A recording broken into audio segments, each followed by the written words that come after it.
Oke, kawan-kawan semuanya, Assalamualaikum warahmatullahi wabarakatuh. Seperti biasa ya, gue balik lagi di channel YouTube ini. Oke, untuk kesempatan kali ini, gue masih ingin terus melanjutkan pembahasan terkait dengan dugaan ijazah aspal dari Mukidi Pekok, Sontoloyo ya. Yang memang kalau kita perhatikan ya secara seksama, secara kasat mata ya. Ijazahnya Mukidi itu sudah bisa dipastikan sebenarnya 11.000 triliun persen aspal ya, terutama ijazah S1-nya UGM ya. Karena kalau kita lihat dari bentuk fotonya saja itu sebenarnya sudah tidak mungkin itu ijazah keluaran dari resmi Kemendikbud, nggak mungkin.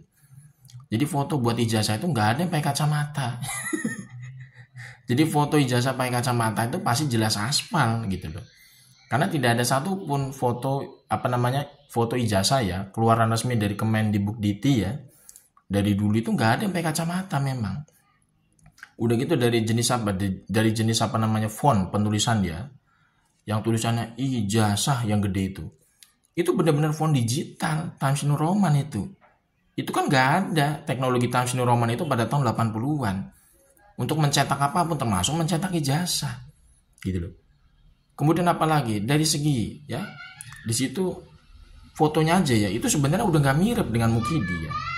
Fotonya dari hidungnya, bentuk rahangnya, kemudian kupingnya itu nggak mirip sama sekali foto itu dengan fotonya mukanya Mukidi. Jadi gue nggak habis pikir gitu, kok masih ada yang percaya foto itu fotonya Mukidi, itu aneh gitu ya. Sebenarnya kalau kita mau mengkelirkan masalah ini terkait dengan kasus ijazah aspalnya Mukidi itu benar-benar memang harus dibentuk yang namanya lembaga independen untuk menguji forensik terkait ijazahnya Mukidi secara fisik. Dan ijazahnya Mukidi secara fisik itu harus dihadirkan, jangan diumpetin gitu loh. Itu kan biar clear ya, menjadi barang bukti penyelesaian kasus ini. Ada yang namanya lembaga independen yang dibentuk oleh pemerintah misalkan gitu kan. Jadi Pak Prabowo ini harusnya jangan diem ya. Beliau sebagai presiden terpilih saat ini itu harusnya punya beban tersendiri ketika kasus ijazah aspalnya Mukidi ini nggak selesai.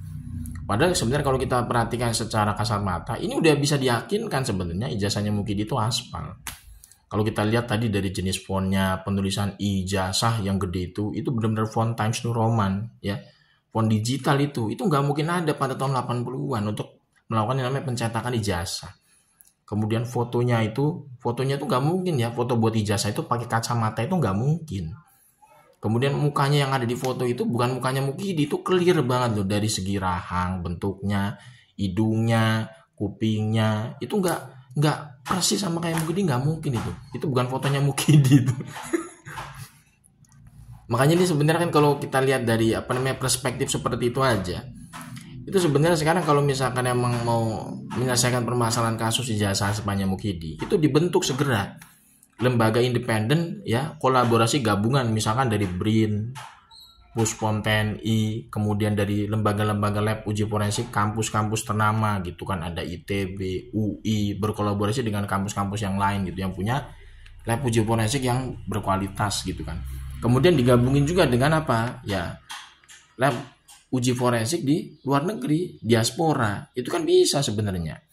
Ya, skripsinya Mukidi coba semuanya diteliti, usia kertas, usia tinta gitu kan ya.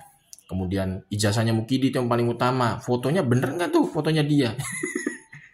Padahal kalau kita lihat secara kasat mata itu bukan fotonya dia, itu mukanya aja beda banget kok. Udah gitu fotonya itu pakai kacamata, mana ada foto buat ijazah keluaran resmi dari Kemendikbud itu pakai kacamata itu nggak ada. Lucu gitu loh, foto buat ijazah kok pakai kacamata sendirian gitu loh. Ya kan itu udah benar-benar udah yakin itu 11.000 triliun persen itu aspal gitu loh ya kan.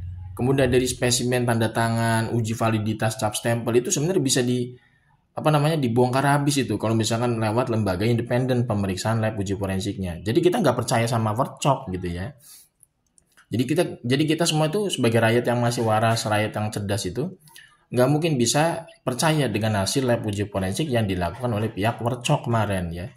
Karena kan sudah menjadi rahasia umum ya, Worcok itu memang sudah tidak punya nama baik di tengah masyarakat. Masyarakat itu sudah banyak yang public distrust terhadap lembaga satu ini. Karena Worcok ini ya banyak melakukan yang namanya rekayasa kasus. Ya, ada kasusnya Joshua Huta Barat gitu kan ya. Itu kalau misalkan kemarin nggak ada tuntutan dari masyarakat, kasusnya Joshua Huta Barat itu bakal ditutup itu ya, Sambo itu bakal selamat. Tapi karena ada tuntutan dari masyarakat, makanya bisa kebongkar itu kasusnya Joshua Huta Barat itu. Sambo akhirnya bisa masuk bui, ya kan? Bayangin tuh, seorang Kadif Propam itu merekayasa kasusnya sendiri loh, bayangin. Jadi polisi itu merekayasa kasusnya sendiri. Bayangin tuh. Jadi kita bagaimana mungkin bisa percaya dengan lembaga satu ini gitu kan ya. Kemudian banyak lagi kasus KM50, kasus Jessica Wongso ya. Itu hasil kasus-kasus rekayasa dari lembaga percok ini. Jadi bagaimana mungkin kita bisa percaya hasil dari lab uji forensik yang dikeluarkan oleh lembaga ini. Makanya menurut gue udah perlu ada yang namanya keberanian ya. Perlu ada yang namanya keberanian dari presiden saat ini Pak Prabowo untuk membentuk lembaga independen gabungan gitu loh. Dari berbagai unsur, bisa dari BRIN, dari Puspom TNI, dari berbagai macam, melibatkan ya lab-lab uji forensik dari kampus-kampus ternama di Indonesia. Kan banyak, ada ITB, IPB, UI. Banyak lah kampus-kampus swasta juga banyak loh yang punya istilahnya kemampuan untuk lab uji forensik analisis ya. Banyak kampus swasta juga banyak gitu yang akreditasinya unggul. Itu dilibatkan gitu loh. Bisa juga mendatangkan gabungan dari lab uji forensik luar negeri dari pihak diaspora datang ke Indonesia gitu loh. Ya kan? Supaya clear nih ijazahnya mungkin secara fisik ini di uji forensik secara terbuka, bisa dipantau oleh semua masyarakat, dipantau oleh publik. Dan hasilnya itu bisa lebih dipercaya. Kalau kita istilahnya melihat hasil lab uji forensik dari pihak Percok itu kemarin ya, di Ritipidumnya itu, kita mana bisa percaya. Mana bisa percaya kita hasil pengumuman kayak begitu doang. Kagak ada namanya rekonstruksinya di depan kamera wartawan ya kan. Ini disebut hand press. Lah bisa direkonstruksikan kan, harusnya direkonstruksikan di depan kamera wartawan. Jadi pas ada acara press release itu, masyarakat pada tahu, oh ini hand press kayak begini nih modelnya, cara percetakannya begini, gitu harusnya. Ya kan? Kemudian ijazahnya mungkin dipampang, ijazah aslinya mungkin secara fisik itu diperlihatkan di depan kamera wartawan, harusnya begitu. Tapi itu tidak terjadi, ya.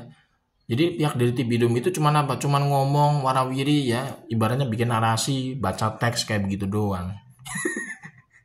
Mana ada kita bisa percaya pengumuman lab uji forensik model kayak begitu. Kalau di luar negeri tuh lab uji forensik itu benar-benar detail. Ya, jadi istilahnya objek dokumen itu diperlihatkan.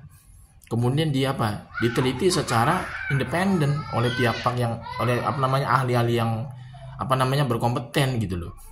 Dan itu bisa disaksikan oleh masyarakat, diliput oleh media. Ya, bagaimana usia tinta, ujinya gimana, uji karbonnya bagaimana, itu bisa diliput oleh wartawan kalau di luar negeri ya. Makanya ini menurut gue ada kalau misalkan nggak bisa dibentuk lembaga independen untuk melakukan uji forensik terhadap ijazahnya Mukidi secara fisik maupun skripsinya itu.